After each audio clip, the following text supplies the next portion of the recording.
ಇನ್ನು ಬಡವರ ರೇಷನ್ ಕಾರ್ಡ್ಗಳನ್ನು ಸರ್ಕಾರ ರದ್ದುಪಡಿಸಲ್ಲ. ಯಾರು ತೆರಿಗೆ ಕಟ್ತಾರೋ ಅವರ ರೇಷನ್ ಕಾರ್ಡ್ ಏನಿದೆ ಅದನ್ನು ಕಟ್ ಮಾಡಿದ್ದೀವಿ ಅಂತ ಬೆಂಗಳೂರಿನಲ್ಲಿ ಸಚಿವ ಎಂ ಬಿ ಪಾಟೀಲ್ ಹೇಳಿದ್ದಾರೆ.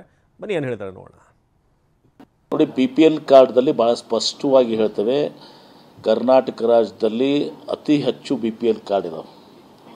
ರಾಜ್ಯ ಮತ್ತು 80% ರಾಜ್ಯ ರಾಷ್ಟ್ರ ಎಲ್ಲ ಕಡೆನೂ 40-45% ಇದೆ. 50% ಮ್ಯಾಕ್ಸಿಮಮ್ 80% BPL ಕಾರ್ಡ್ ಅಂದರೆ ನೀವು ಅರ್ಥ ಮಾಡ್ಕೋಬೇಕು. ನಮ್ಮ ಉದ್ದೇಶ ಏನಿದೆ, ಯಾರು ನಿಜವಾಗಿ BPL ಕಾರ್ಡ್ ಹೊಂದಿದ್ದಾರೆ ಆ ಬಡವರಿಗೆ ಒಬ್ಬರಿಗೂ ಕೂಡ ಕಟ್ಟಾಗೋದಿಲ್ಲ. ಮತ್ತು ಇನ್ನು ಯಾರಾದರೂ ಬಡವರು ಉಳಿದಿದ್ರೆ, ಈಗ ಆ 80% ಏನಿದೆ ಅದರಲ್ಲಿ ಯಾರಾದರೂ ಬಡವರು ಉಳಿದಿದ್ರೆ ಅವ್ರನ್ನ ಸೇರಿಸುವಂಥ ಕೆಲಸ ಆಗಬೇಕು.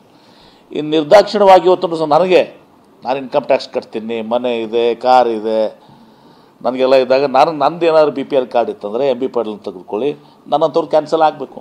ಮತ್ತು ನಂದು ಕ್ಯಾನ್ಸಲ್ ಆಗಬಾರ್ದನ? ವಿರೋಧ ಪಕ್ಷದವ್ರು ಮಾತಾಡ್ತಾರೆ, ಯಾರು ಇವತ್ತು ಅನರ್ಹರಿದ್ದಾರೆ, ನಾನು ಉದಾಹರಣೆ ಕೊಟ್ಟು ಹೇಳ್ತೀನಿ. ಈಗ ನಾನು BPL ಕಾರ್ಡ್ ಹೊಡಿದ್ರೆ ಕ್ಯಾನ್ಸಲ್ ಆಗಬೇಕಾ ಬೇಡ? ಆಗಬೇಕಲ್ಲ.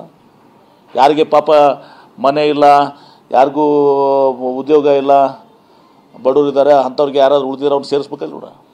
ಈ ಎರಡು ಕೆಲಸ